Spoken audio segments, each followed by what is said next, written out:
Chapitre 17. Quand on veut faire de l'esprit, il arrive que l'on mente un peu. Je n'ai pas été très honnête en vous parlant des allumeurs de réverbères.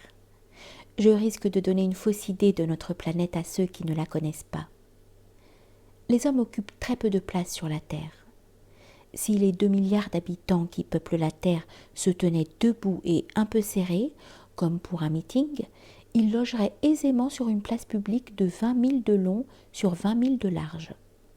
On pourrait entasser l'humanité sur le moindre petit îlot du Pacifique. Les grandes personnes, bien sûr, ne vous croiront pas. Elles s'imaginent tenir beaucoup de place. Elles se voient importantes comme des baobabs. Vous leur conseillerez donc de faire le calcul. Elles adorent les chiffres, ça leur plaira. Mais ne perdez pas votre temps à ce pensum, c'est inutile. Vous avez confiance en moi. Le petit prince, une fois sur terre, fut donc bien surpris de ne voir personne. Il avait déjà peur de s'être trompé de planète quand un anneau de couleur de lune remua dans le sable. « Bonne nuit » fit le petit prince à tout hasard. « Bonne nuit » fit le serpent. « Sur quelle planète suis-je tombé » demanda le petit prince. « Sur la terre en Afrique » répondit le serpent. « Ah, il n'y a donc personne sur la terre ?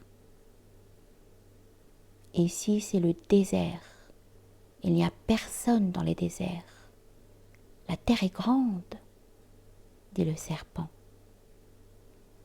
Le petit prince s'assit sur une pierre et leva les yeux vers le ciel.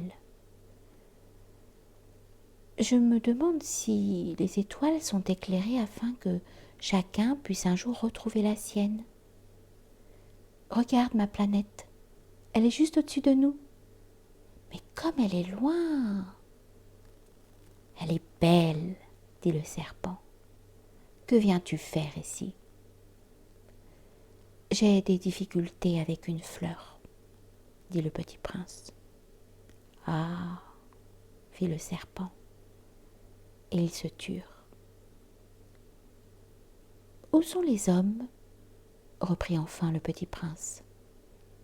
On est un peu seul dans le désert. On est seul aussi chez les hommes, dit le serpent. Le petit prince le regarda longtemps. Tu es une drôle de bête, lui dit-il enfin, mince comme un doigt. Mais je suis plus puissant que le doigt d'un roi, dit le serpent. Le petit prince eut un sourire. Tu n'es pas bien puissant, tu n'as même pas de pattes, tu ne peux même pas voyager. Je puis t'emporter plus loin qu'un navire, dit le serpent. Il s'enroula autour de la cheville du petit prince comme un bracelet d'or. Celui que je touche, je le rends à la terre dont il est sorti, dit-il encore. Mais tu es pur, et tu viens d'une étoile. Le petit prince ne répondit rien. Tu me fais pitié, toi, si faible, sur cette terre de granit. Je puis t'aider un jour si tu regrettes trop ta planète.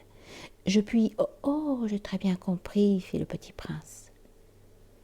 Mais pourquoi parles-tu toujours par énigmes ? Je les résous toutes, dit le serpent. Et ils se turent.